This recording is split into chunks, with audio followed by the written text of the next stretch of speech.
All right. Hey, everyone. How you doing? This is John here from the Big Apple Film We're Festival. good. How are you guys? Great, great. We're back again with Sal Scarmado from FilmRise. So I want to jump right in here because I know we have filmmakers here that want to chat with Sal about their projects and give them some info and share some information. So I'm going to give Sal just if you could just take a minute and just tell a little bit about yourself, and then we'll allow our participants here to jump in and tell you about their projects. Okay. All right. Okay, I am the Vice President of Distribution and Marketing for FilmRise, which is a company based in Brooklyn that distributes content, audio-visual content around the world. We've been in business for about 8 years, but the founders are filmmakers and television producers, for decades. I myself have kind of been through the major studios at 20th Century Fox. I worked at Universal, Polygram, which is now Universal Music, so a couple of record labels. And I worked with Chris Blackwell, which is for Palm Pictures. And he was the founder of Island Records and Island Pictures, if anyone knows a little bit about Chris. So he was quite deep into the indie film world and documentaries for a while. So I used to run his film company. So I've been at FilmRise for 3 years, and we do film and television distribution primarily. So that's a little bit about me. All right. Thank you, Sal. So why don't we begin? So let's start with, is Lara? Is Lara on? Lara, hello there. Hello. Hold on. Okay. All right. So Lara, let's chat a little bit about your film. Let's talk a little bit about your project and sort of what your hopes and goals are for this, and see what Sal can share with you. Great. All right. Definitely. Thank you so much. I'm working on 4 different projects at the moment. One documentary about homelessness that I'm still in the process of editing. I'm working on a feature film. It's a sci-fi thriller called My World. It's about cryptocurrency and social media becoming one, and a suspected suicide that turns out to be a homicide, and it's linked to the website. So My World, I've adapted it into a short film, and so far it's doing well in the festival circuits. And I'm also working on comedy pilots, and that's kind of my main concern, I guess, now. It's I'm doing this mini web series called We're Making a Movie, and it follows a group of horrible people trying to make a movie that they want to sell, but they never accomplish it. They never accomplish it because they're incompetent and immoral, and their camera guy keeps on dying every episode from mysterious ways, but he comes back in different disguises, and the devil himself is one of the main characters guiding them through the process.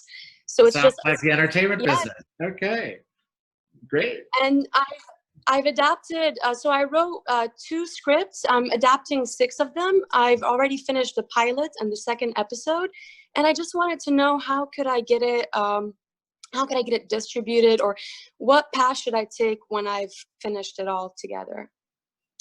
Well, first of all, I think I just want to say I love all of your projects, and the concepts all sound very original and unique. So that's a big part of kind of positioning and getting noticed. So with respect to the pilots, I mean, generally, I like to, are there any folks attached to it? I mean, there's lots of different ways to kind of get something seen and produced. I mean, you really want to get, a great team together. And do you have any connections with any production companies or showrunners or any talent attached to this? Is there anyone in mind that you want to see in this?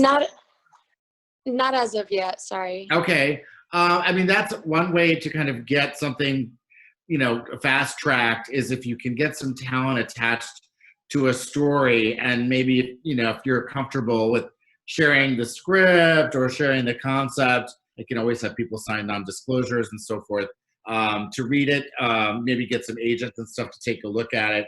To rep it is another way to do it. Do you have an agent or anyone repping you on any of these other projects? Not as of yet, but I have contact. My uncle has an agent for nonfiction publications, so that's the closest connection I have. And I was wondering, what should I do to get an agent? Is there a specific, agency that would work? I mean, generally, you want to go with agencies that are strong in those types of genres. So, you have three very different things. So you need to, there are some agencies that do all of them, like the larger agency, obviously the William Morris, the Endeavors of the world and the CAAs of the world are going to have people in their agency that will rep all different types, literary agents to feature films to TV series. They do everything, music. But then there are other smaller agencies that might specialize in something. It's hard to say. I think you should maybe do some research and see if you can network into some of those places. If you have someone that's in the publishing business, there may be kind of a 6 degrees or less of separation to a reputable attorney. Sometimes attorneys can be very helpful. I love entertainment attorneys. I think they're a great way to kind of give you good advice and also introduce you and help you package. They may represent other clients that are looking for projects. There's lots of different ways. There's no one way that's a surefire way. There's you just kind of find your way in. If you have, I know people that are editors, that know showrunners. Showrunners are really critical when it comes to series because, and this is for anyone else that's working on a series, people, that want to sign on a series, especially someone that's not, they want to work with people they know. They want to work with people that can deliver. They want to put their money with a team, right? So a lot of times they may love a concept, but say, is there a team in place? Are there people attached? Are there folks that are, who's attached to this? Where does this come with? Unless you just want to outright sell it, I don't know what your goal is. If you just want to sell the series, for the script to take some kind of a writer's fee, or do you want to produce? So I for the showrunners, they're all unnamed. It's me and a group of friends. We've already filmed 2 episodes. One where we run a sweatshop, and the first one where we summon the devil. And but we're not famous as of yet. So I don't know if the team itself would be enough to sell the script. And if not, I should probably just. Who do you want to sell it to? Who are you looking to sell it to? I was thinking Adult Swim would be a good fit, or FX. Because it's a dark comedy. It's kind of cringe comedy as well. We're making a movie. And so far, the episodes, they're just more ridiculous and just completely very, very dark, but still amusing in some way. But we have no showrunners. And you mentioned in the festivals, that is this the one that has the festival that you've been doing did you do shorts? Yes. So for the We're Making a Movie, the scripts have been doing really well for the pilot and the second episode. We've got a couple of awards, but we've just recently adapted it. So the budget that I worked with was less than 1,000, but we managed to film 2 episodes, 25-minute long. I don't know what Adult Swim is looking for. That's really important to know. So this is where someone, like an agent or someone might be able to tell you, look, they're looking for a scripted series. With no name cast and no one that's really, has a social media following or anything, I'm not really sure. Many times Adult Swim, I love Adult Swim, I watch it a lot, are willing to take chances on new talent if the concept is super strong. But I don't know if they want to generate the ideas from internally and produce it themselves, or if they're willing to take on product from the outside. My instincts tell me that, these large, they're all owned by giant conglomerates like Viacom and CBS and all of that they're going to want to have some control of. So generally, they're looking to produce or bring on talent and produce these things in-house so they can control them. It's rare that they would just buy something off the shelf like that, unless it would just blew them away, okay? Where you're going to, again, they want to work with people that they can count on, depend on. So there's a little bit of a give and take. So that's why I think it's always great to kind of partner with maybe a production. Maybe we talk to some people that produce for Adult Swim. Have you done any homework on that in that regard? Do you know who's producing for Adult Swim? No, not as of yet. Right now I just try to finish the writing process for the 12 episodes for the first season, and just finished scripts and adapting it. But I haven't reached anyone yet. Yeah, I mean, you might want to just, make note of the shows that they do carry and who's producing them. Like if there's an entity, there's all kinds of kooky companies that produce for them that they like working with, that, that are maybe looking for new scripts or new ideas, where they might bring you in as part of the team, if that's your goal. I don't know your writing style or your skills or, all of that. So I'm assuming you're fabulous and you've got it together. Okay. So, but that's a way to get in the door. But I just think that it's important to know if you're going for something like an Adult Swim or, an FX or whatever, look at what's on there now and look at who's doing what. Okay. And see if maybe you can network in, because I think from where you are, it might be good to kind of get in with a production or producing group that already has a relationship with the network. Those are pretty big folks. And, again, they're all concerned about what they put forward. I'm sure they are very meticulous about what goes up there. So I think an off-the-shelf is probably a less, something that there's going to be at the bottom of the pile versus maybe developing something with you. If they really like your writing style, or they really like your concept, you have great ideas, you may be able to get in. I don't know what you're looking to be, but if you're looking to just get a foot in the door as a producer or as a talent or as a writer, that might be a strategy that I would look into, just to get in with the right, like-minded people. Because you seem like you've got a lot of energy and a lot, you may want to just find a group that you can latch into and then ride that if possible. So, I mean, that's one way to do it. So there's lots of different angles I think you can take with it, but you definitely have, what's great, I think, is you have a lot of good ideas, and any one of these could probably turn into a series. Like your sci-fi movie might actually make a better Netflix or Amazon series for all I know. I haven't read it, so I don't know, but it sounds really kooky and it could be really fun. I mean, the whole cryptocurrency thing is kind of strange, foreign to most people anyway, so it might be kind of interesting. So, but it's always good to have more than one thing in your pocket when you talk to people anyway. So, good. Yeah, I mean, it's like if you just go in with one idea and they say no, what else you got, and you don't have anything else, the meeting's over, right? So it's good to have a few things in your pocket that you can pull out and say, well, if you didn't like this, how about this? And your odds obviously improve. So if you're gonna work that hard to get that meeting, I always say have a few things in mind if you can, or like think about, don't think of your movie, don't box yourself in. So if it's a feature right now, could it be a series? I often will get things from people and say, I read that script and I loved it, but I think it would make a better series than a feature.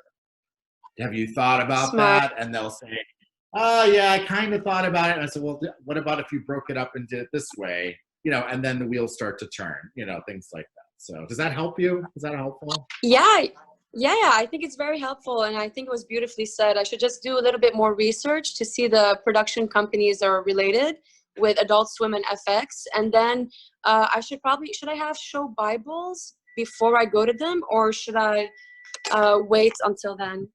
I don't know. I don't really know that much about the process to have a show Bible, but I think it's good to have, it's to sketch out your episodes. I think a seasoned person is going to be able to see if something's going to work or not.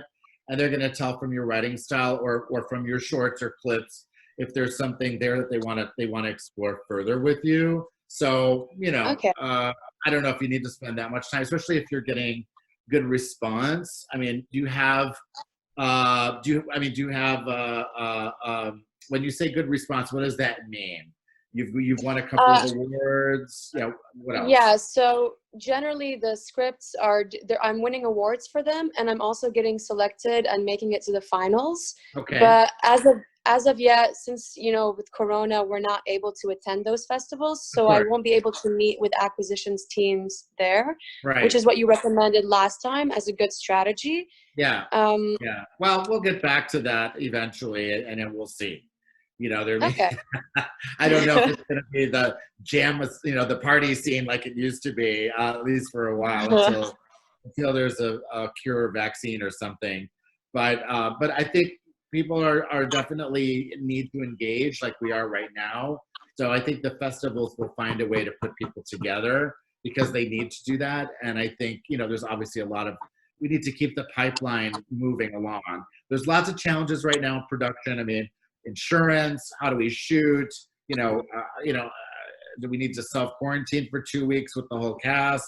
You know, people are rewriting their scripts and storylines to accommodate the new reality that we're in order to keep the production moving. So everyone's just thinking way out of the box right now because out of necessity, because all these big monster machines need to keep product coming. So, okay. Now's not a bad time to be pitching and doing this, frankly, because, you know, the stuff's gonna dry up and they need to, but you might want to think about that, you know, as you write as well. So not having giant party scenes and how do you produce in any era. So let me move over to we have. I want to make sure I'm saying the name correctly. Xiao Yang. Thank you so much, though. I appreciate you. Zhao, are you there? Oh, hi. Oh, hello there. Yeah. Hi. So should I turn on my video? I'm sorry. Where are you? Yeah. So it's a Hello. So hi. Oh, hi. There you are. Hi. So is it Zhao? Am I saying it correctly? Xiao Yu.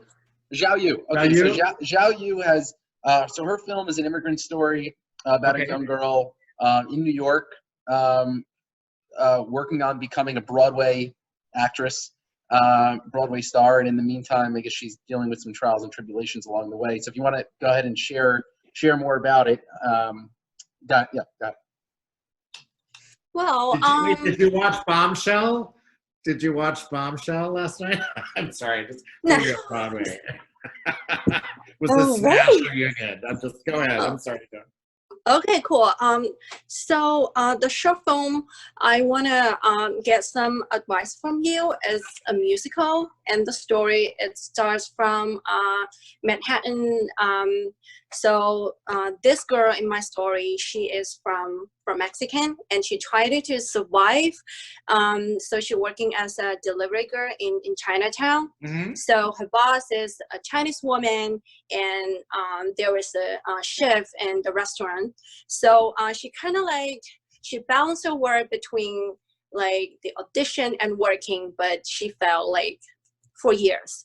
So so the setup in the story is there is the #1 show in Manhattan, and they're looking for the new lead and in public. So this girl, she really want to fight, she want to earn the chance to go to the audition, but at the same time, her boss just threatened her to fire her if she ever go to the audition. Gotcha. So she got to choose. So the musical, it's around it's more of from her perspective, and to depict how minority groups survive in New York. Sure. So that's the total story. And, great. Yeah, and so the time is it's pretty long. It's over 30 minutes, and I know that it's not very competitive in short film festival, but right now I'm applying for a plenty of film festival and see how it goes.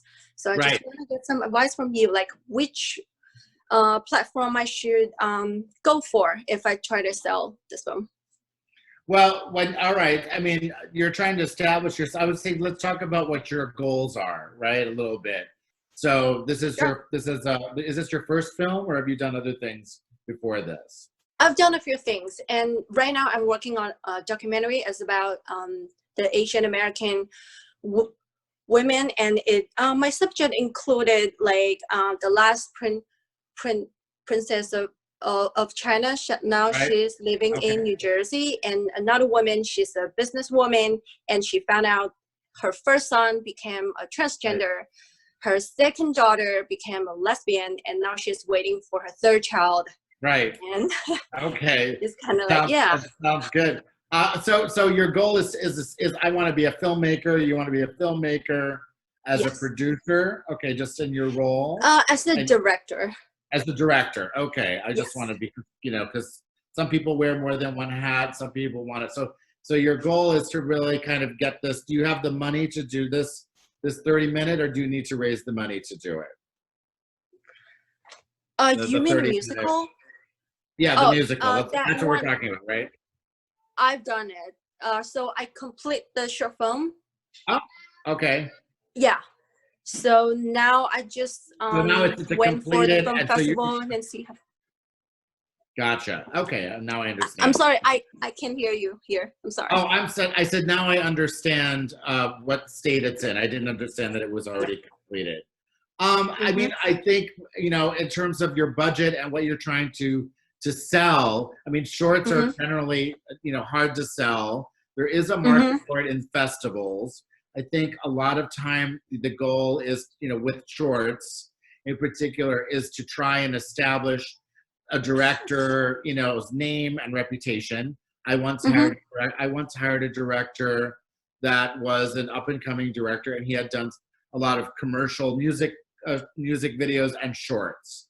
But I loved his style, and I loved he wasn't really making a ton of money off of it, but it did generate a lot of awareness for him, and it did open the door for feature films. And we ended up hiring him to do a feature documentary that very much utilized what we saw were his visual strengths as a director.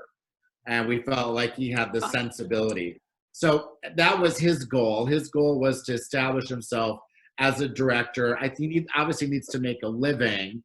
He was able to do lots of different things to kind of sustain himself, doing commercial work. And then he had was in the music area. He had found his niche with music and was able to kind of generate some money there. There's not a ton of money in music videos these days like there used to be, but it was enough for him to get established. So I wouldn't go into thinking that this is going to, this 30-minute short film, or long form short, I'll call it 30 minutes, is gonna bring in a lot of cash. But I think it could be an opportunity. There's lots of ways to monetize a short. Film distributors like myself very rarely pick up shorts. Okay, we're looking for feature films. We're looking for television content. You say it's 30 minutes. I mean, is this something that's a one-off, or is this musical something that you could do more than one? Is there more? Is it just a start to finish story? Does she get the job? And is there more to it? Could you do more versions of it? Yes, because the ending is open. And I want to leave it to more, because the first draft is a feature film, but I just want to see how my capability of like doing a musical, because I never done a musical. This is my thesis film, so Yeah. Well, I was going to say you should look at. Musicals in general for feature films are hard to get produced unless you have a really great team behind it, like a Broadway producer, Broadway musical writers, people like that would because you need that obviously to make it work. You need the lyrics, you need the music, you need all of that, the orchestration. So one way, if you're looking, one way to explore that might be to try and find a writing team, an established musical writing team that would do the music and lyrics for this, if they like the concept. Yeah. Or maybe my lyricist, he actually working on a Broadway show. I'm sorry to cut you off. Yeah. No, that's okay. No, finish what you were saying. Yeah. So my lyricist and choreography, they're actually working on some Broadway show, like a Lucky. So we planned to extend it to feature film, but as you say, like if I want to do a feature film, I have to get some producers there in Broadway, right? Yeah, you do. I mean, there are Broadway producers and I know Broadway pretty well.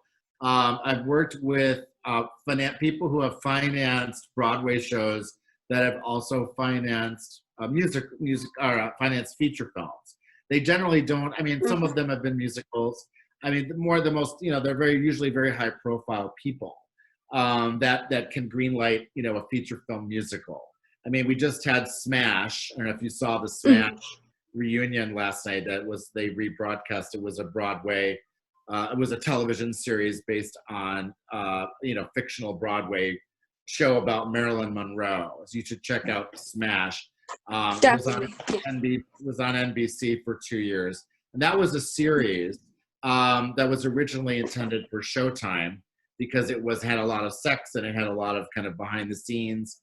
They had language. They watered it down and they ended up selling it to network because they felt it would reach a bigger audience, and Steven Spielberg was behind it. So they had a big name, and they also had cast, and they had, but if you have some in with the composer, the lyricist, the arrangers, the Broadway folks, there may be an opportunity if they love the story to help develop it into a feature. There are a lot of big money. Broadway's taking a big bath right now, so everything's closed.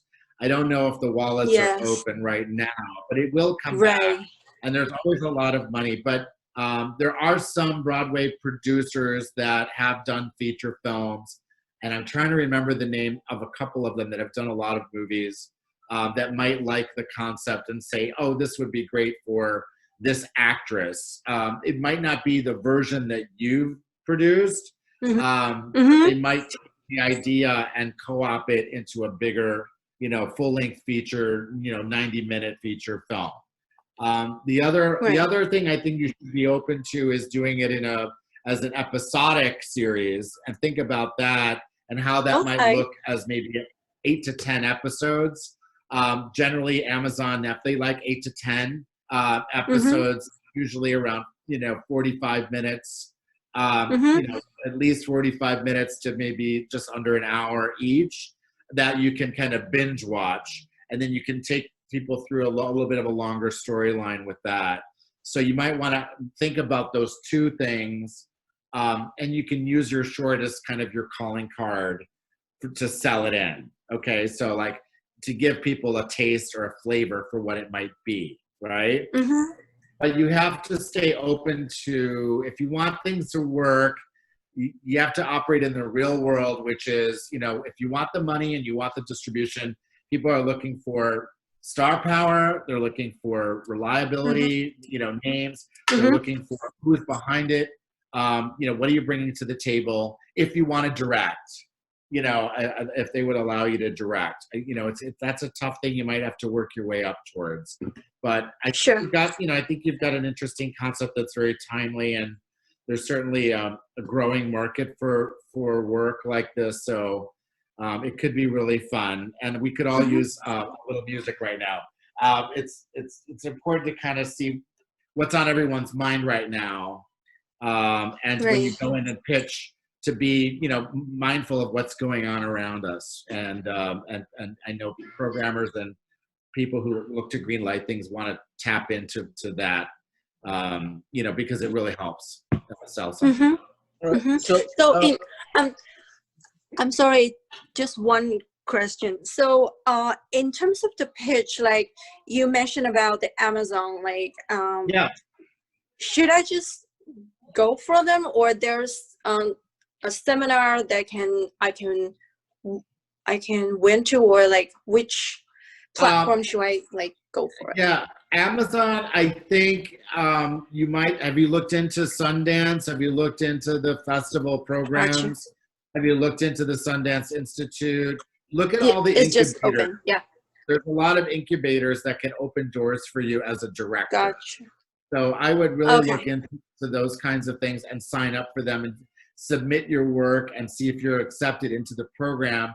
And then you'll have access to people like Netflix and Amazon, who generally like to, those big companies, they want to filter through all of the noise and get to the good stuff. So people like the Sundance Institute can help nurture people and get them prepared for kind of the real world and for producing. And I find that a lot of great talent from shorts and documentaries come out of things like Sundance. And so I think you should look into that seriously.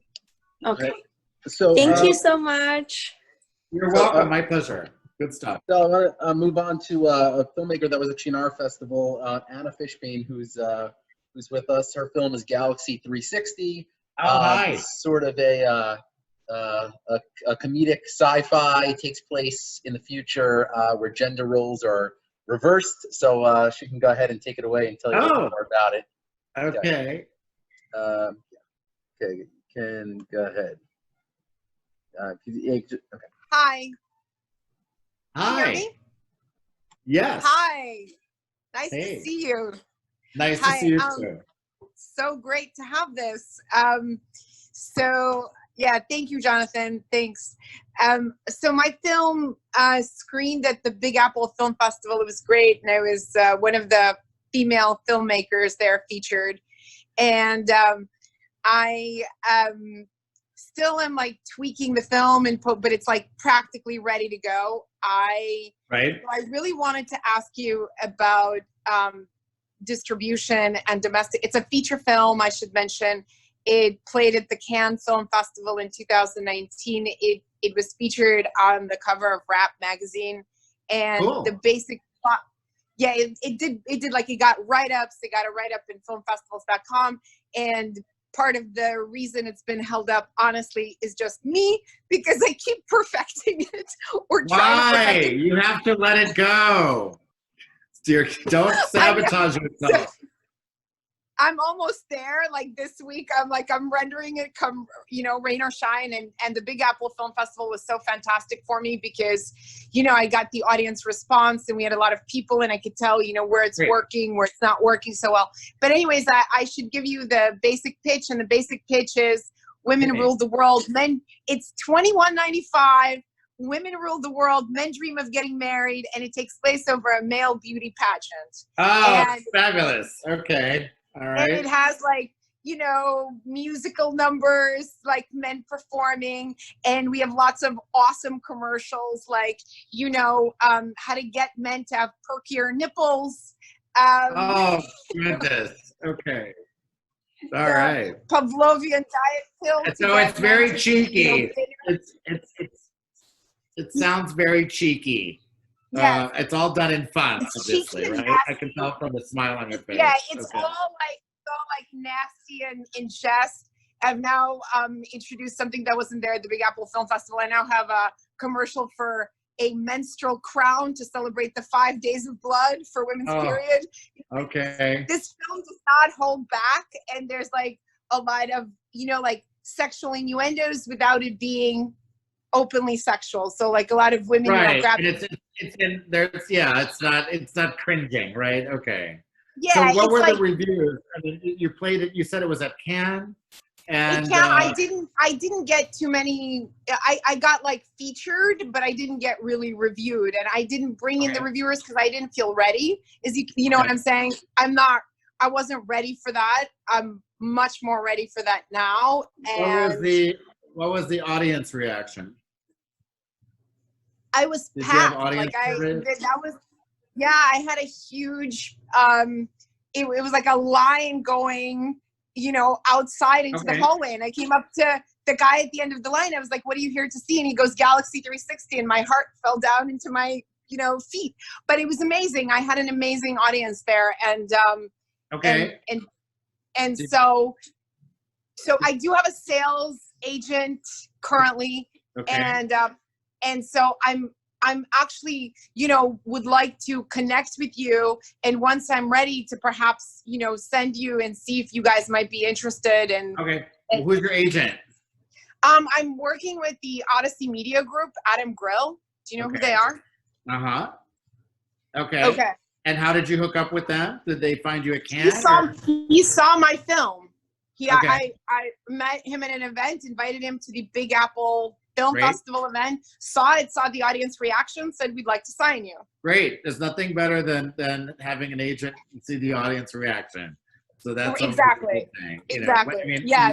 you were lucky enough to kind of be one of the, that's not happening now, but at least you got that. Okay, so I mean, have your agent contact FilmRise. That's really the path. Okay. Exactly. So, no, exactly. I would say, we have an acquisitions team. I'm sure he knows. It's a he or she, the agent. It's a he. Okay.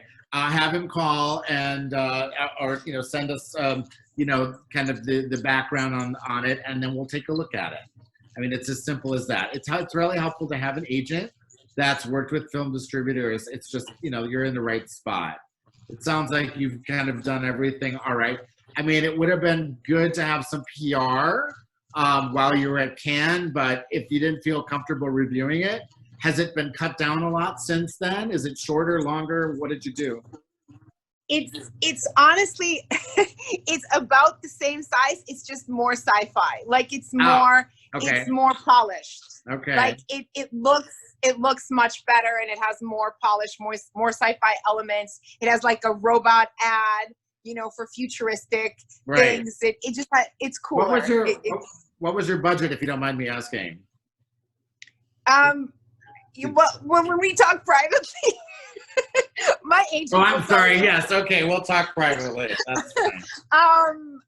And so I was gonna say that I was gonna ask you a question actually about international distribution and whether you think one of the things that my sales agents were saying is that we need to get some international distribution, and whether that's a better, like if we come to you with international distribution already in place, or you guys first and then you guys get international distribution.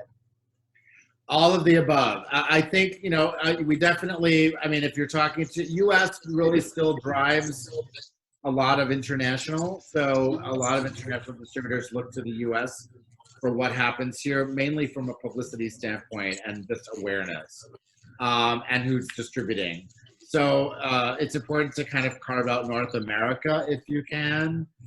It's okay to sell international rights if you have, let's say there's a UK, a BBC or another distributor in an international territory that really loves the movie.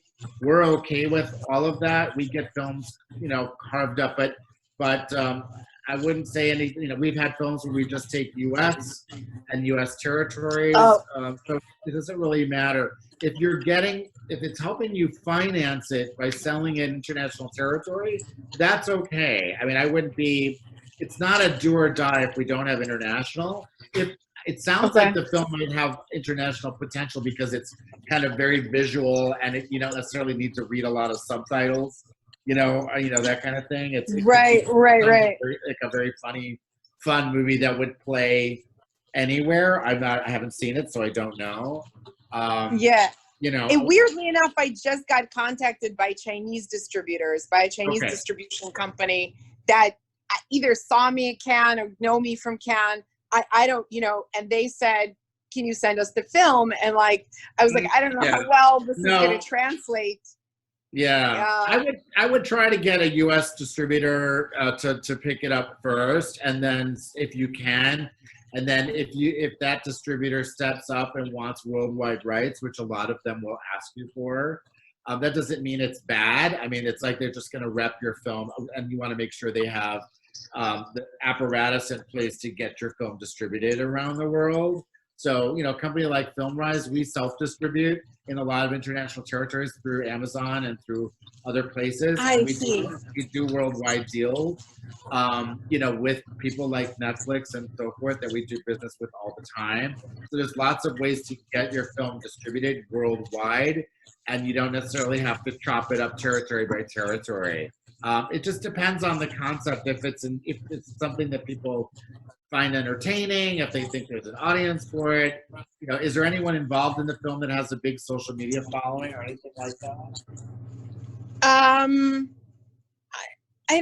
hadn't thought of that. If they have a big, none of them are stars. Nobody's a star. No stars. It's really a concept-driven kind of comedy.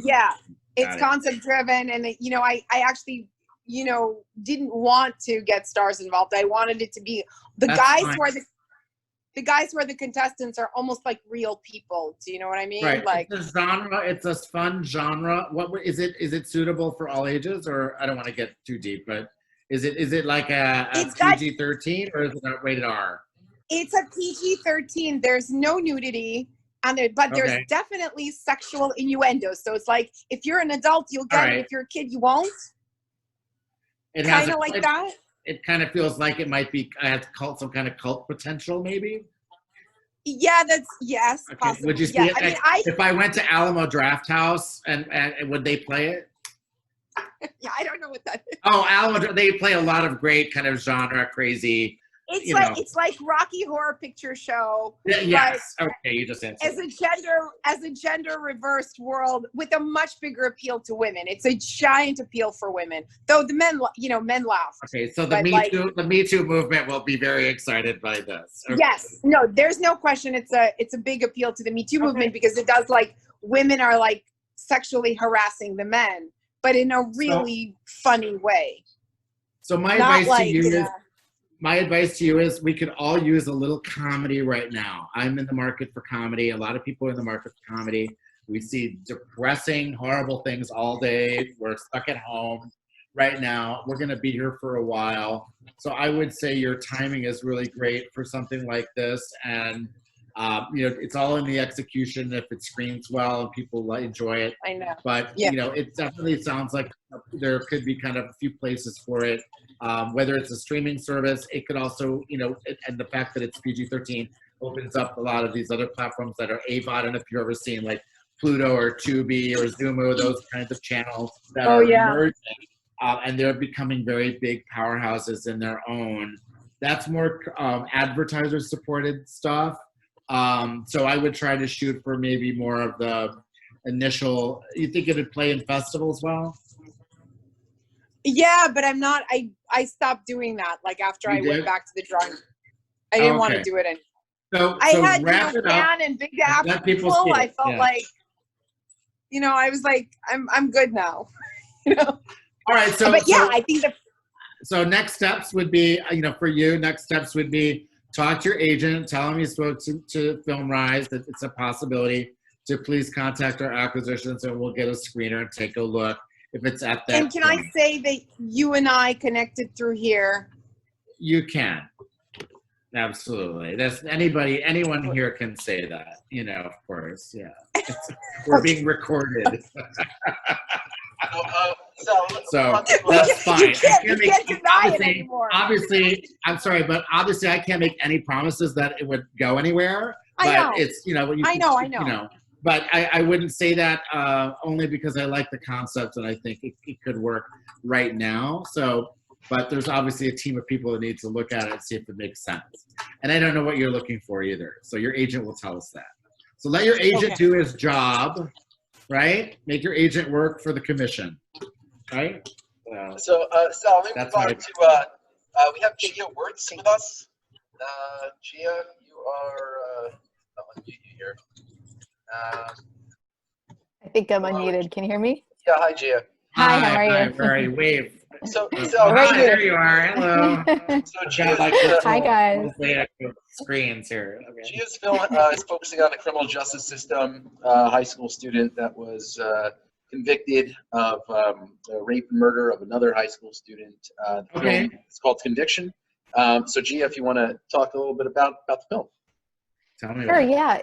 It was a short doc, and I submitted it to festivals, and we got into quite a few right off the bat. We got into a handful, and about 2 weeks before our first screening, COVID happened, and everything else got postponed, and so now we're just waiting to see. In the meantime, I am almost finished with the post-production on the feature doc on the same story. Yeah, same subject. And so really without any of the festivals and any way to meet with distributors or anybody, I wanted to ask you what would be the best route to go, where to go, or if there's any specific distribution companies you'd recommend. And then the second part of the question is I'm working on a second feature doc, and it is related to the story of Adnan Syed, who got made famous through the Serial podcast. And it's a totally different angle, and there are details that are not public knowledge, and that story already has such a built-in audience. So it's a really interesting one. And I guess I was hoping that this one would be further along in the distribution process, and then I could also pitch that one. Neither of those things are happening, so I would love advice. No, and a lot of documentary filmmakers are always working on more than one thing, and most of the ones I've worked with have, you know, something that's done, and then there's like 2 or 3 more that are at various stages of, you know, process, you know, getting the story rights, or they've shot a bunch and looking for archival. So that's perfectly normal. I think, I mean, you know, the criminal justice category is definitely, you know, crime docs. Would you call it a crime doc, or is it more, you know, how would you categorize it? If you It's definitely a true crime doc, but it does definitely focus more on the justice system and the shortcomings and the corruption. Right. And is there a lot of reveals and kind of, you know, I mean, in terms of the way the story unfolds, you know, surprises, things like that? Very much so. Yeah. Right. All the way till the end. Right. Right. Those are really is a genre that's very popular. It does very, very well. So I think you'll probably get a good, you know, people receptive to taking a look at those, because they do well, particularly on streaming platforms. So they do well. I mean, just you name it. There's just all kinds of, you know, networks that carry those things. I know Discovery ID is one place that might be worth that has picked up a lot of. We've actually picked up films that we've partnered with them on. I've had everything from, you know, juvenile incarceration, you know, a kid thrown in jail for being at the wrong place at the wrong time, you know, the felony murder rule, to, you know, a really terrific kind of story about women that were being murdered by a serial killer in Cleveland because they were poor and Black, and the police, there was corruption. I mean, those are all stories that people really engage with and can't seem to get enough of. So what I would suggest, I mean, do you have any representation or anyone at this point? I have no representation, and this was my first film, and I have zero connections. Right. Well, there's, first of all, I know there's a lot of women in this group today. I mean, there's women in film. I don't know if you live in New York or anywhere, but there are a lot of really great organizations that you should pay attention to if you can become a member. There's Film Fatale. I mean, there's lots of great organizations that support women as producers, as directors, you know, in all cinematography, that you should sign up for and get on their mailing lists. And that's a great way to network with other women that can help you get introductions to people. So that's something you should just do. Okay, it doesn't really cost a lot. It's just getting in there, and everyone is going to be very passionate about, you know, helping you. Okay. So I have joined at least 15 of them, and the community has been fantastic. I can't say sometimes they offer screenings and they offer feedback and that kind of thing. So try to take advantage of that. As far as for documentaries, I mean, I love, you know, do you feel like this is something you might see on Independent Lens, on PBS? Is it that engaging? Is it a story that you think would connect with a lot of people? It definitely on both counts. I mean, Jeff, the subject of Conviction, has had tons of media coverage from New York Times to everywhere, and has done a lot of work, especially around New York.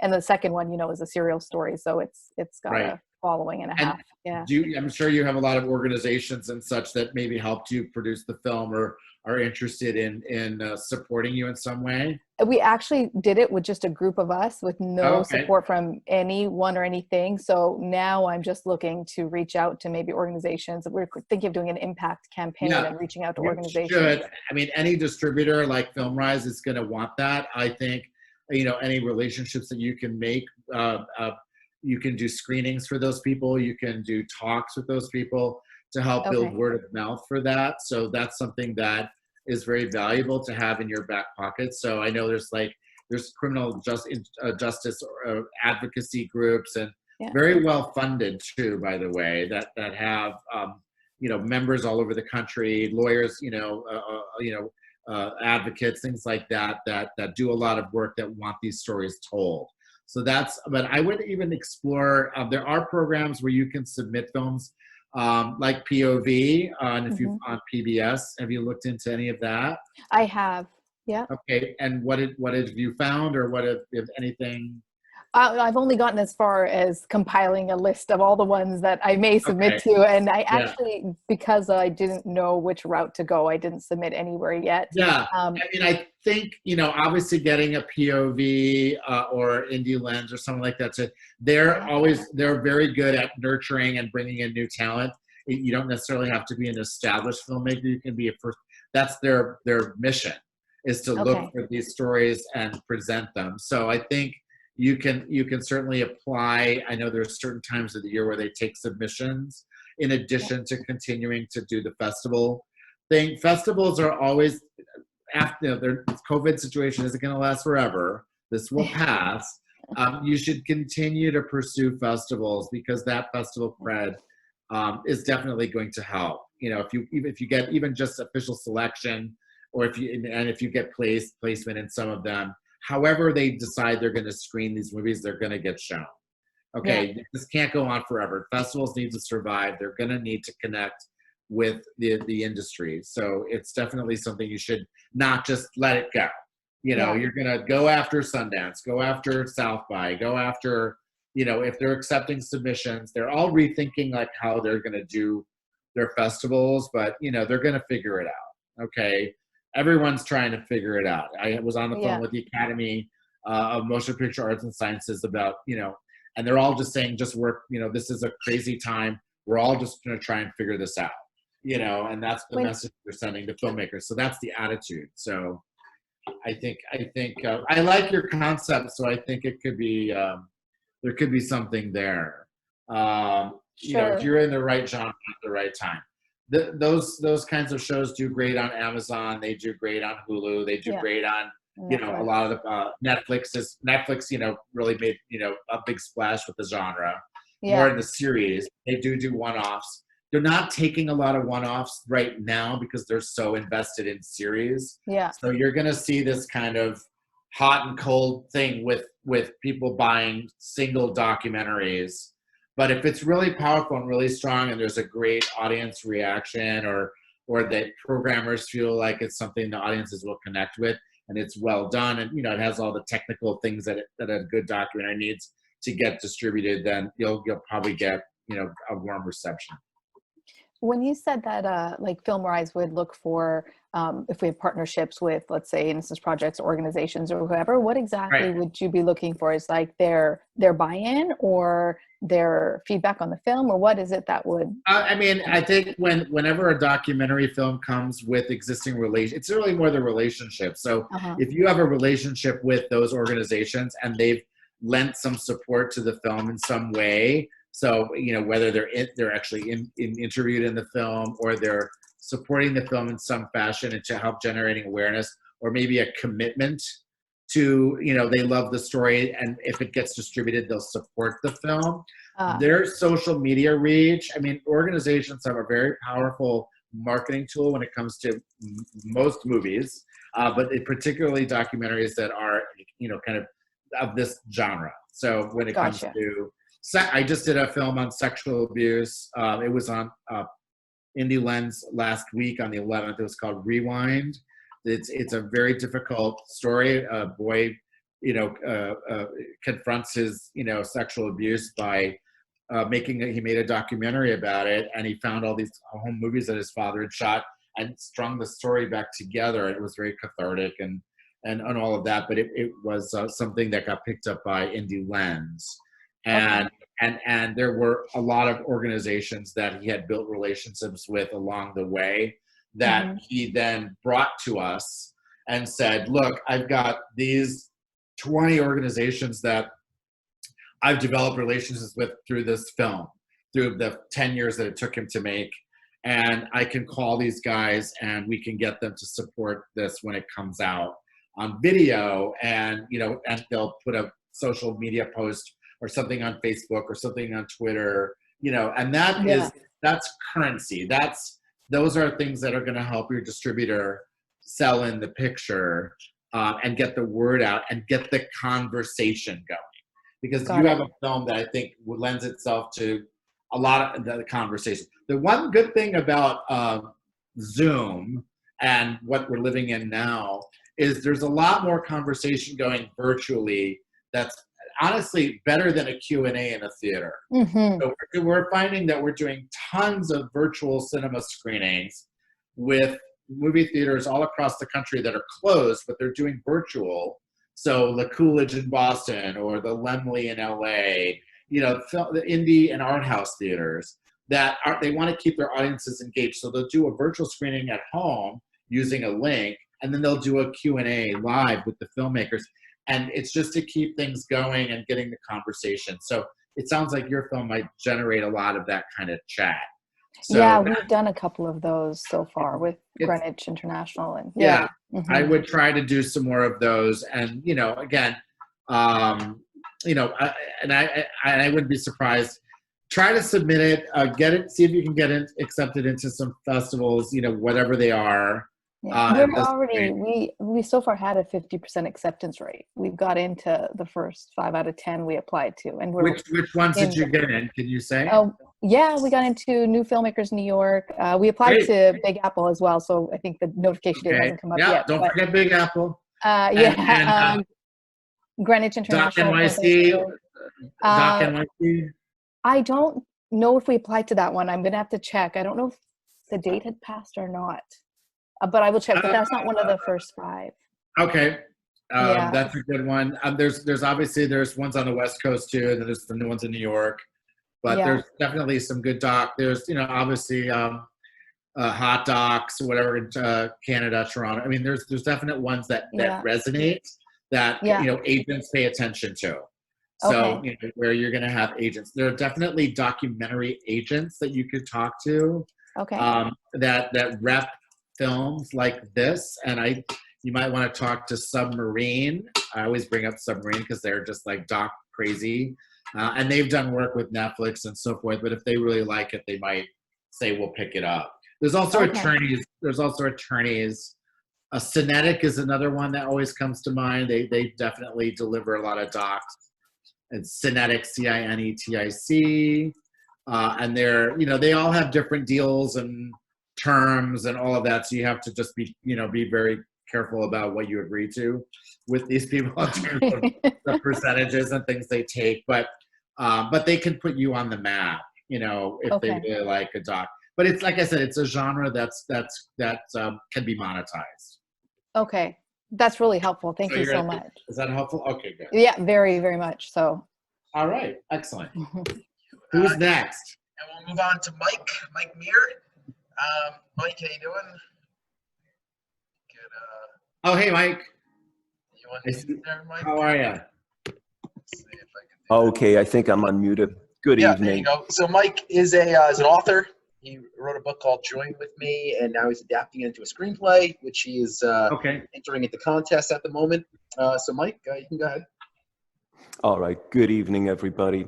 Yeah, it started with a book for me. Can you hear me? Yes, I can. All right, super. It started with a book. It's joinwith.me. And as I was writing the book, I said I might as well start a website because it goes nicely. So I bought joinwith.me and I developed that website. Then I wrote a screenplay, which is active in several contests at this point. I've already won one little award with it, and it's active in several. So we'll see where that goes. Then I decided I'm going to turn it into a short film. So I am working with a film director in Argentina on the short film. Unfortunately, everything has been postponed a little bit. So in the meantime, I created a trailer. So I have a trailer as a starting point while I'm working on the short film. And here comes the crazy plan. I'm hoping to finish the short film by September. My plan at this point is to produce the feature movie. And I am Can I ask you, before you go on, yes. Can I ask a question before you go on any further? Sure. What was the thought process behind your desire to create a short film? I was actually thinking, when I started thinking about the short film, to use it as a stepping stone to produce the feature movie. And that is the plan. So kind of a proof of concept, you know, if you love the short, this is what the feature will be. Exactly. So I have step number 1, which is a small stepping stone, which is the trailer. It's sort of, it's in order to, how can I say, create some interest in the concept. Right. I've also created a visual image around the book. For example, there's this strange animal that sort of looks like an octopus or like jellyfish. So I've created an image. I actually just changed all images. I have 2 professional graphic designers helping me with all of that.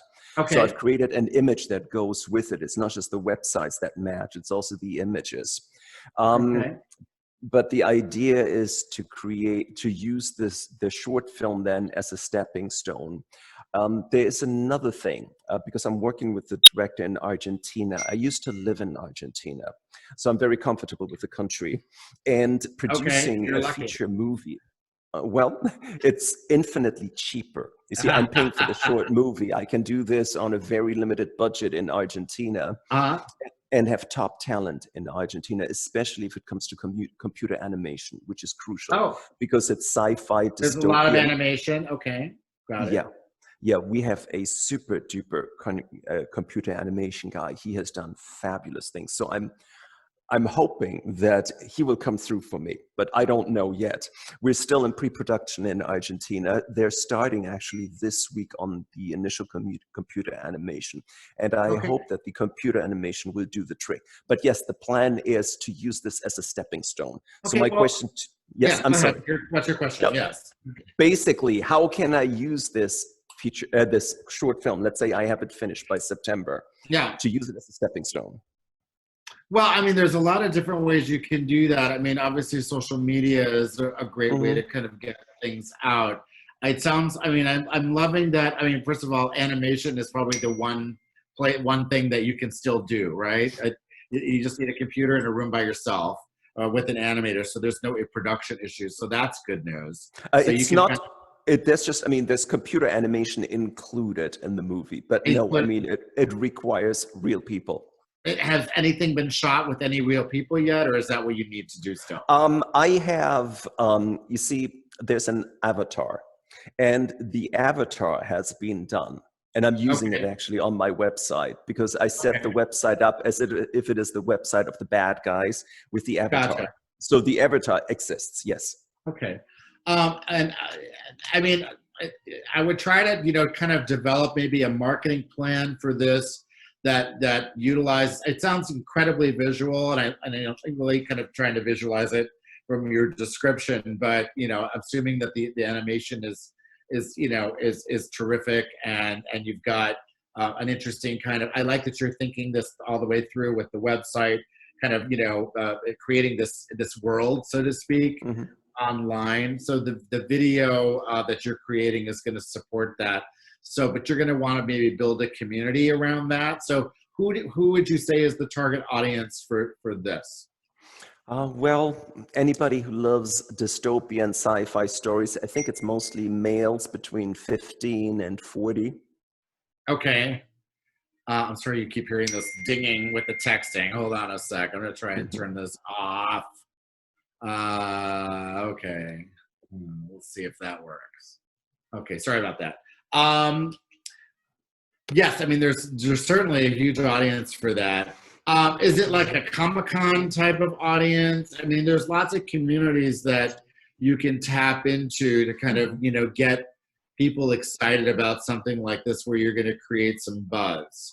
And I would say if you're not looking to make money off the short, it's a visual kind of entryway into this world, right? Into the storyline to kind of engage people. And if you have the website, you know, just make sure when you do it, everything is kind of set up the way you want, because you only get like a shot at it. And if people start poking holes at it right away, you know, you're going to have negative comments.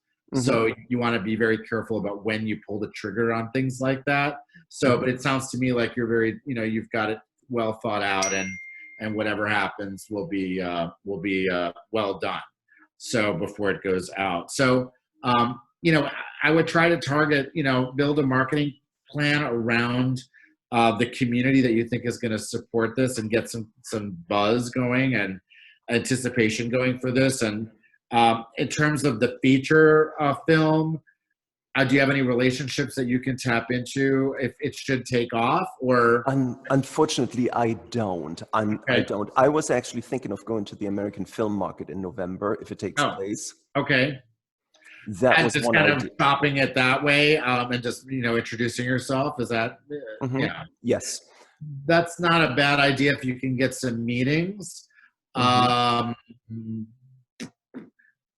not, that might be tough because a lot of that stuff is by appointment at those markets, but there may be some. I'm not familiar with what programs they might have for new filmmakers, to give an opportunity for you to showcase. But if there is, you should certainly enter those. Yes. So kind of like what I was saying about the Sundance Institute, and again, Sundance also has, Jonathan, help me. What's the other series which is a little bit more kind of anime and crazy horror anime and whatever, Slam Dance? Oh, Slam Dance. Yeah. It takes place at the same time as Sundance across the street. Right. Exactly. There may be a place for you there where they might embrace the concept. So I would really investigate, kind of places you can go to showcase and maybe get accepted into some of those programs. I mean, Sundance has done a really great job, and Sundance, they're just well-known brands that kind of give you a little bit of a seal of approval, and you can get some buzz off of. And there's kind of a built-in audience for a lot of that stuff. But I think you just want to really immerse yourself into that world with this content, and then you'll catch the attention of folks. And don't be shy about the feature film. But can you hold on just 1 second? I'll be right back.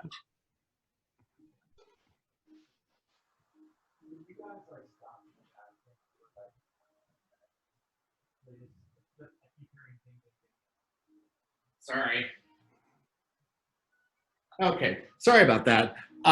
Does that make sense to you? Yes. I mean, Yes. have you explored any of that yet? No, not yet, because I don't have the film yet. Right. I hope. Yeah, go ahead. We're working on the computer animation, so I hope I have something that's sort of like a trailer, maybe in a month or two. Great. That's what I'm hoping. Yeah, with computer animation already. Okay. I mean, with some of the crucial I was going to elements. say Comic-Con also.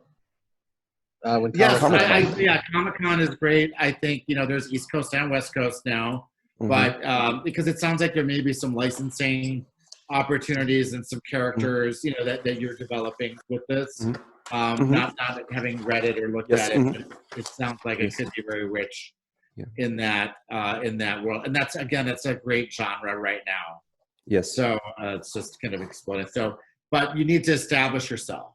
So the style, the writing, the storyline, those things people need to kind of embrace. So, but there are lots of resources, for young, up and coming kind of filmmakers to get work seen, and those are, I think we just mentioned a bunch of places where you could investigate. So let me move on to Gary Steffens, and hi Gary, how you doing? And Gary's. Hey Gary. Hi Gary, are you able to unmute? Not unmute. Hold on one second. Are you unmuted, Gary? Yeah, Gary, how you doing? You hear me okay? I can hear you fine. Oh, great. Oh, wait, now you're muted again. Oh, am I on now? No, now you're good. Yeah. Okay. So, so Gary is working on a docu-series about Mike Hansen, who was blind since birth and attempting to walk the Appalachian Trail. I was checking out some of the clips actually on Vimeo prior to the conference. So, Gary, if you want to go ahead and talk a little bit about it. Well, about 10 years ago, Mike and I decided to take on the Appalachian Trail, which is 12,174 miles long. Wow. And there was a twofold focus. There's 70% unemployment in the visually impaired community, and Mike, having gotten a law degree, was still only able to obtain a job doing telemarketing for $8 an hour, even after that.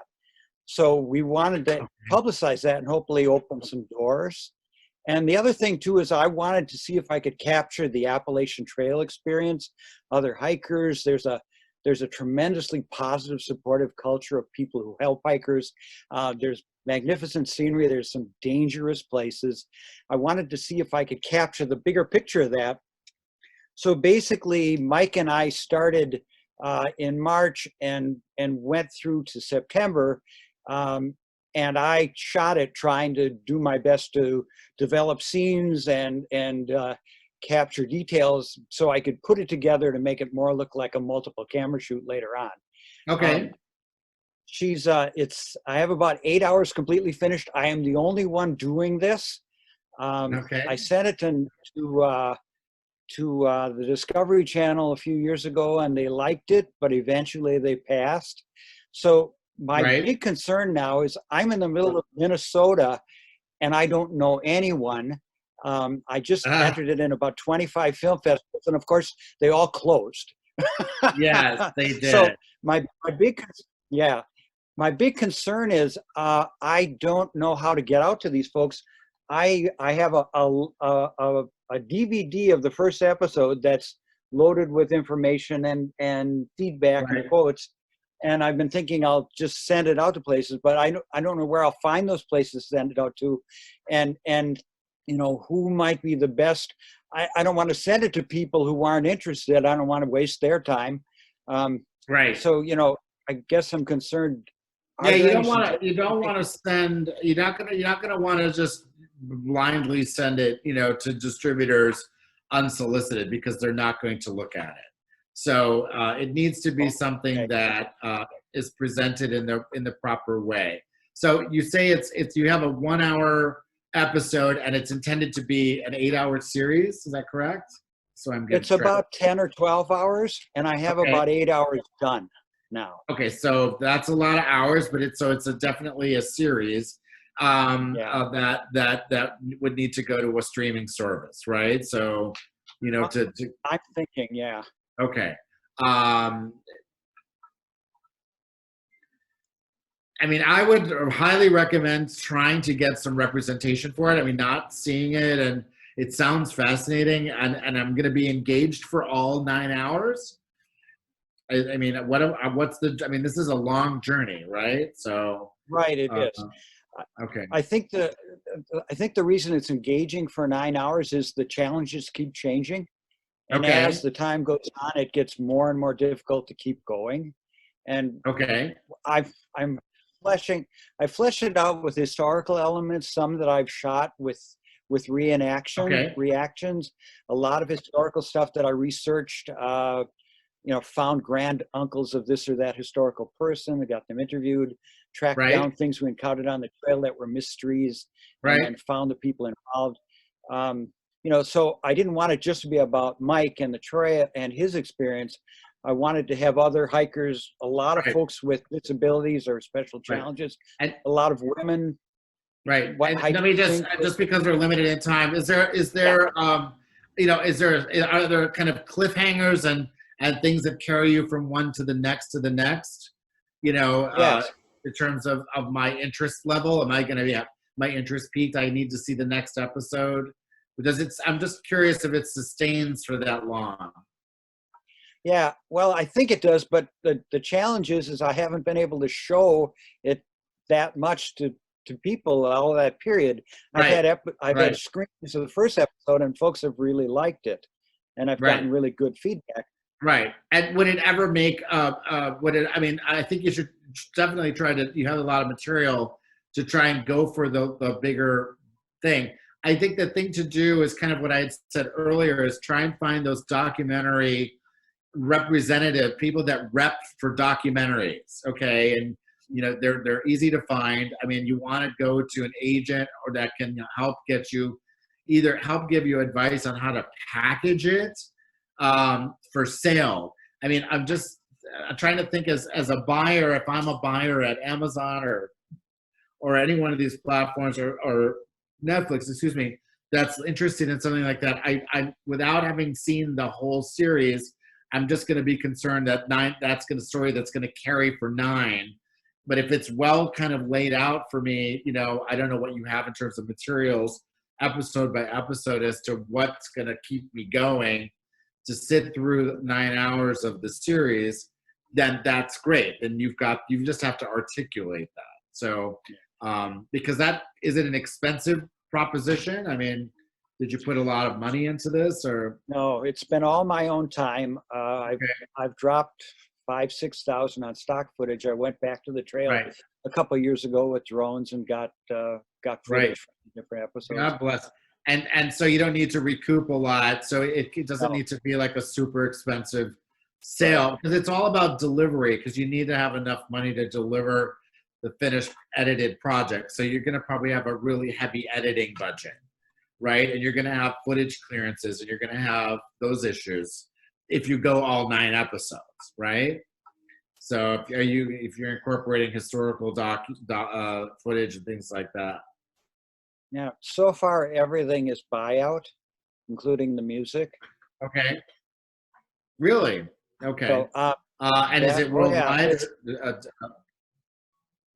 Okay. I'm not sure. So I'm sorry, you cut out there for is there a place I can go? Oh, is there a place that I can go to find the different ranges of agents? I've seen about 6 different ones. Are there more of that Where I did don't know? Well, there aren't that many, so you probably found all 6. Oh, okay. That's what I wanted to know. There are I mean, if you're looking for those that are going to get you noticed and, by the right people, I've mentioned a couple of them already. I think, Cinetic, Submarine in New York. There may be a couple others that another way would be to partner up with a production entity that has existing relationships that do documentaries. But you did get it to Discovery, and they did get back to you, which is really amazing.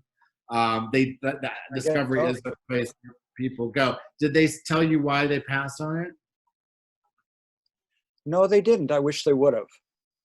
I suspect because the main character is disabled. Right. They might have been afraid to go with that. But I can only guess. Yeah. When the festivals come back, also take a look at Real Abilities. That's a film. That's a film festival that focuses on individuals with disabilities. Yeah. Oh, thank you, Jonathan. That's great. Yeah, they accepted my 5-minute version of this in our Minnesota Real Abilities Festival. So okay, they like that. Okay. So you're thinking, if I just can clarify, you're thinking sending my discs out is probably a waste of time?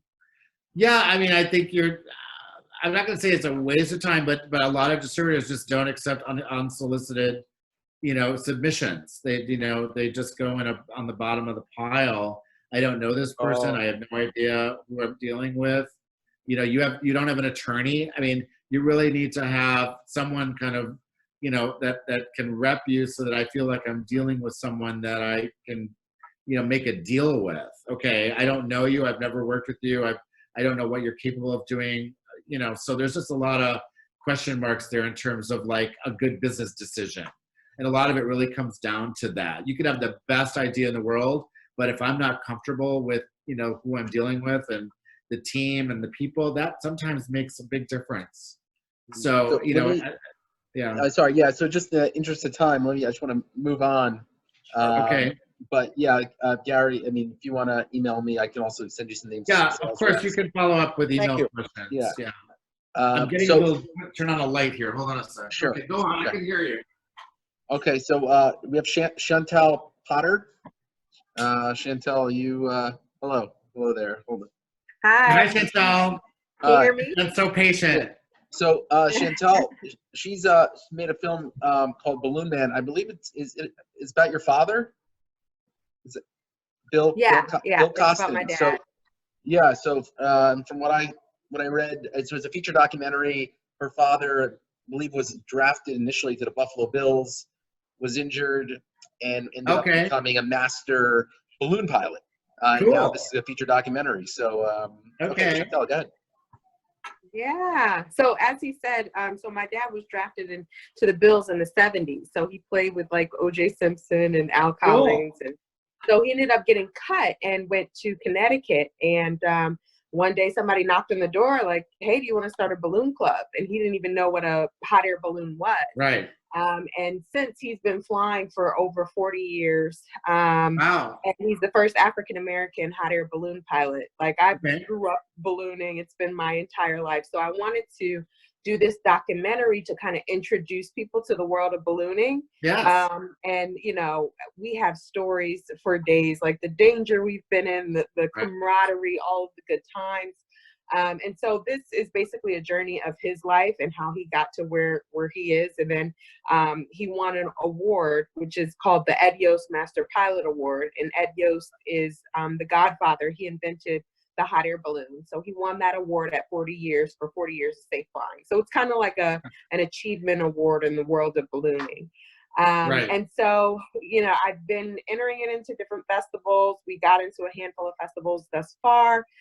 We won 2 awards already, you know, but unfortunately, this has been a passion project of mine for so long. And unfortunately now with COVID, I feel like it's kind of just, you know, not shut down because we still are getting into festivals. I'm in one right now, and they're going to do like a Facebook Live event on Monday.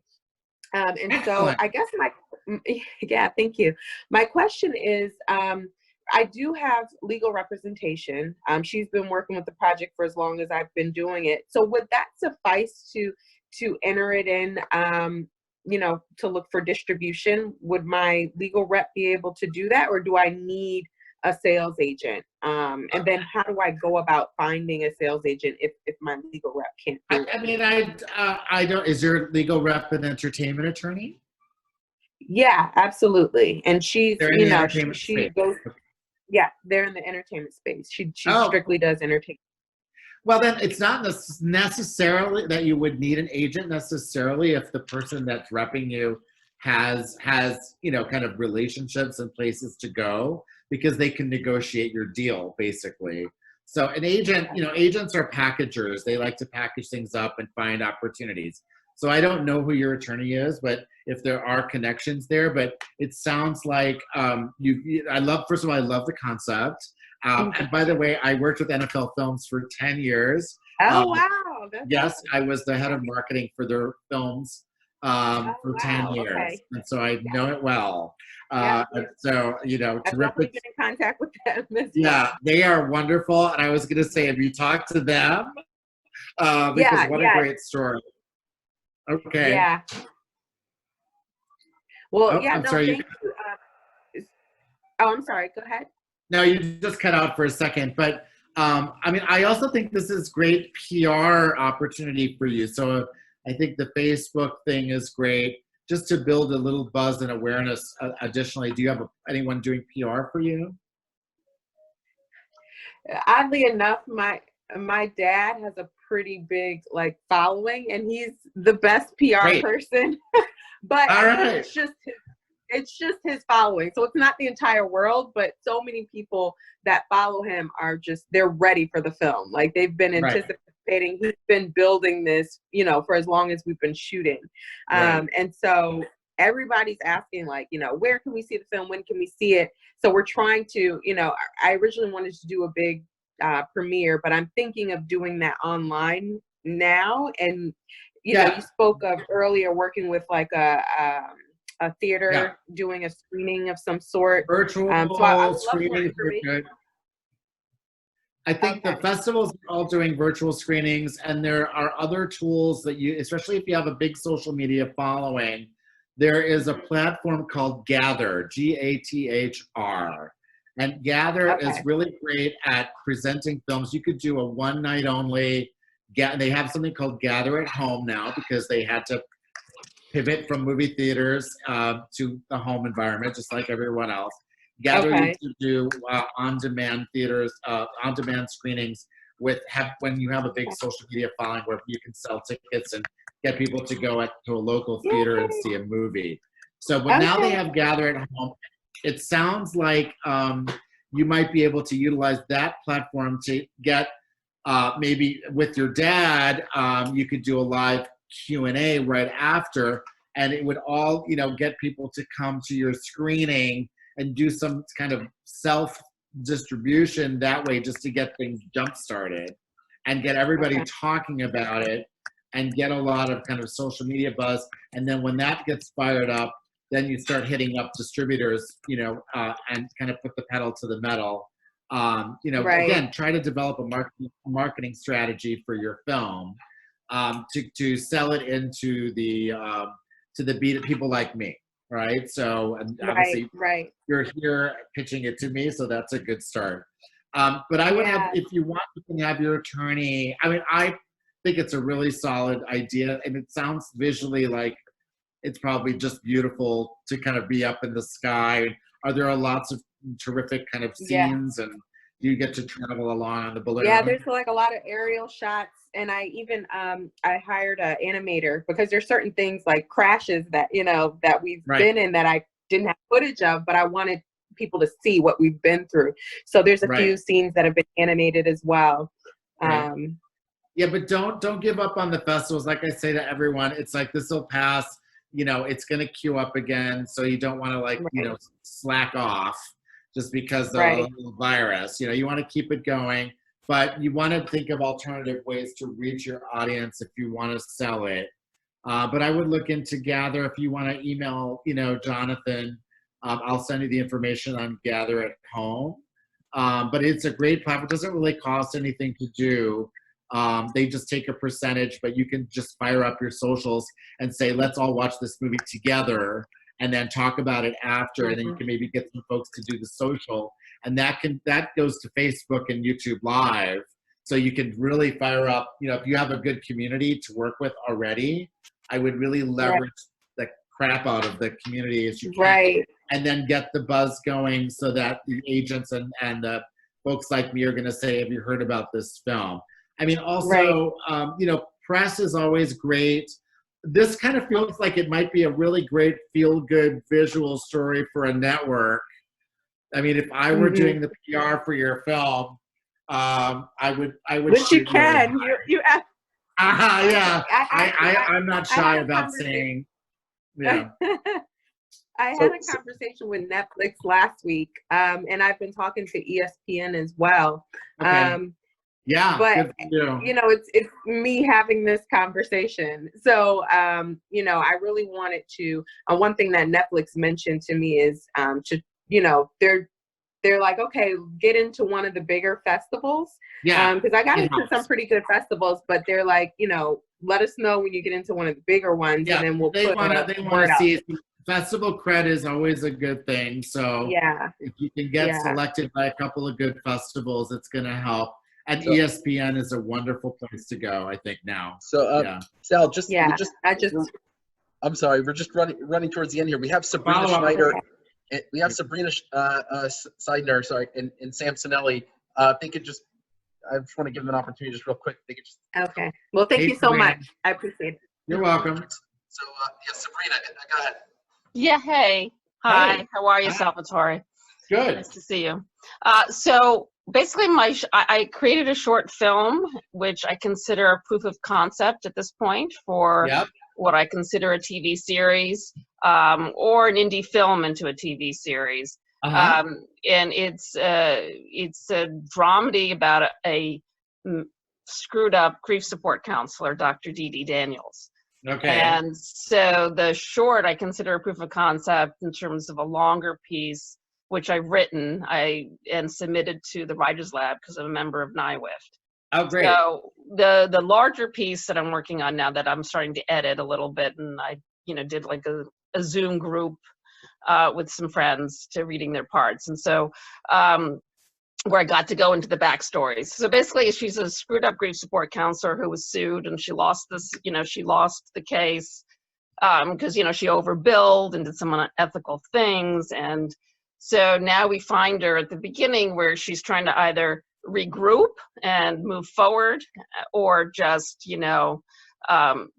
succumb to the drugs and booze that she's dealing with. And she's got it now. She has taken care of her special needs adult brother Arthur as well, because her parents died. So she, underneath it, the drama under it is that like her parents died and she hasn't been able to grieve her own situation, right? Okay. So she just sort of, in order to get through the day and take care of people, who she just sort of throws together. And in the short, we see she's starting to get things going, and she gets a grief support group going. And a woman shows up and she finally tells her story, Lizzie, and it turns out she's in the wrong group. Okay. So she's like throwing people together, and there's misunderstandings and whatnot. It's quirky, it's character driven, but you know, it's funny, you know. I was gonna say it's a comedy, right? Okay. Yes, definitely, it's a comedy. So what's your goal? What's your goal for this? I would, you know, love to get it to a point where I can turn it into a series, right? Or, you know, any number of streaming services, you know, and it can be pretty low budget because it's character driven. There's yes, there's some group scenes because it's group therapy, but even in this times that we're in now, people can be pretty socially distanced in a group setting or one-on-one. I'm just thinking out loud here a little bit, but it feels like it could be a really fun little play, you know, and little vignettes with actors. Exactly. You know, where like there's, you know, I think one of the things I loved about what Phoebe Waller-Bridge said about Fleabag is that what she thought was funny was you're starting the scene at a weird moment, right? Like, and there's so much going on, and you're just always trying to catch up, and there's always too much happening. And what I loved about it, you know, Fleabag, and what I've tried to do in my film is that there's a lot going on all at once, you know. And I have, you know, I've got my, you know, adult special needs, you know, brother Arthur, who, you know, runs around saying things like pink penis and drawing and, you know, and interrupting things. Then I have a character who used to be, you know, a quiet killer for the mob. He, you know, poisoned people with plants. So now he's turning over a new leaf. You know, and my other character, Lizzie, you know, she comes into the group and she's finally talking, you know, you had this huge build up, but I won't tell you the punchline. But anyway, the short premiered, which is now my proof of concept at the Big Apple Film Festival. So I'm, you know, not really sure where to keep submitting it for film festivals. Just in this age, I'm not really sure where's the film festivals have adapted a lot to you know, not necessarily just feature films and docs. So a lot of them have expanded into this series and other forms of media because we're consuming things in all different running times. You know, you've got the you know, the Quibi, like, you know, 2-minute stuff, and now you've got the 9-hour series. You know, we've heard everything just on this session. You know, to the standard kind of documentary formats and so forth. So I think, you know, the good news is there's all of those things are available. It's just how to monetize and get them. But you would serve as primarily the writer, or are you acting as kind of writer producer? What's your role? I think, you know, writer producer, you know, running the showrunner. You know, maybe I write up. I mean, in the short, I play myself. I mean, I play myself. I play Dr. Didi. But like, I have an attorney friend who has friends in the entertainment attorney business who like they rep Bradley Cooper, people like that. So good. Yeah, I think with something that's kind of character driven, that's quirky, it would be great to see if you can get some interest from some talent. So to kind of say, yeah, you can use my name. I like this. If you can develop it, you know, I would love to be a part of it. And then you can go out and kind of leverage that with production companies and say, look, I've got, you know, Christine Ebersol wants to play this, you know. I think there's a lot of women that would love to play Dr. Didi. Sounds like a good juicy role for someone. I mean, obviously they need to read it and look, actors, you know, love good, well-written roles. They want to play them. They don't necessarily always do it for the money, but if they see some potential in it, it could be fun. That's why I was thinking it might be fun to do some reads, you know, with some talent. You know, I've done those. It's always fun to kind of test it out and see what they do with it. It might be hard to let it go, but I know because I have lots of ideas and I'm already working on a thriller. You know, I have an idea for a TV series about real estate because that's what my day job is still. So I know that deep down, you know, because I wrote, directed, and produced the short, and I acted in Dr.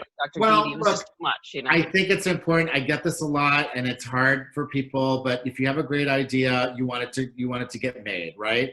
So, you know, I mean, I'm sure you have great acting abilities and whatever, but if you're not marketable and it's not going to sell, then it's probably best for the project to step aside and cast it. Or there's other parts in the I just write something. There are other characters that you could cast as well if you feel really confident that you can pull it off. but there may be, there may be a point where you say, look, check your ego at the door and say, look, I really love this. I want to see it made, and it'll be so much better with so-and-so, and she wants to do it. Yeah, I mean, I think there are a fair amount of actresses out there in my age range who could play Dr. Dee. Yeah, for sure. Yeah, why not? I mean, I once was at a table with Swoozie Kurtz, and I pitched, it was a dinner benefit or something, and I just pitched my elevator pitch, and she said, sign me up. If you get that, call me. And she was dead serious. She loved it that much. So you never know, but that could really open things up for you. So maybe those are known entities to people, So. Can I go to like their manager and say, hey, I've written a screenplay and, blah, blah, blah. Would you take a read? I mean, I guess any way you can kind of get in front of talent is okay, as long as it's managers are very controlling, obviously, in what they want their clients to do. But look, there are people they might want to, somehow, I mean, I just did a movie with a young filmmaker, and, he cast some great people because they just loved his writing. He got Brian Dennehy, God bless him, he just passed away a month ago. He just loved the words, and he said, I just want to do this. I just want to play this part. It was just such a beautiful role. And I wish he was here to see the reviews that he's getting. It's calling it his best movie ever of all. Wow. So sometimes you just get that connection with the character or whatever that can really carry your project. And once he got Brian Dennehy, the movie got made. So it was, I mean, I think that's, don't underestimate the value of attaching talent. Yeah, 100%. Anyway, Thank you. I unfortunately have to go. I'm already 10 minutes late for a dinner, but I'm sorry if I didn't get to everyone. Jeff, what's next? I think it was just Sam Sinelli was our last one. Should he email? Was that? Sam, can you give me like the quick elevator? I'll give you that. I don't want to leave you out, man. Yes. Quick. I just got a few distributors interested in my film. They send me a letter of interest or letter of intent. So I just want to know, with no is it very good to use that to get a completion bond? And also before that, one of the actors, people mentioned they have short film. They can go to Short Film International. I saw two of my short films there last year. Yeah. It was shown on our AT&T Uverse. Just want to put that out there. You know what? I'm just the wrong person to ask about things like completion bonds and that kind of stuff. That's really something that you should consult an attorney over, those kind of financial, decisions. And I don't really know the answer to that. I'm afraid it's not an area that I'm an expert in. So I don't want to give you bad advice on that. Okay, I'm sorry. It's all right. Okay. All right. Well, Sal, thanks so much. Really appreciate it. Great stuff, guys. I really enjoyed listening to everyone. Such a great, a ton of creative ideas and really good stuff. So I know we're going to, I'm going to see a lot lot of you soon. Talk to you later. Have a good weekend. All right. Thank you so much, Sal. Thank you. Bye-bye now. Bye. Bye. Bye-bye.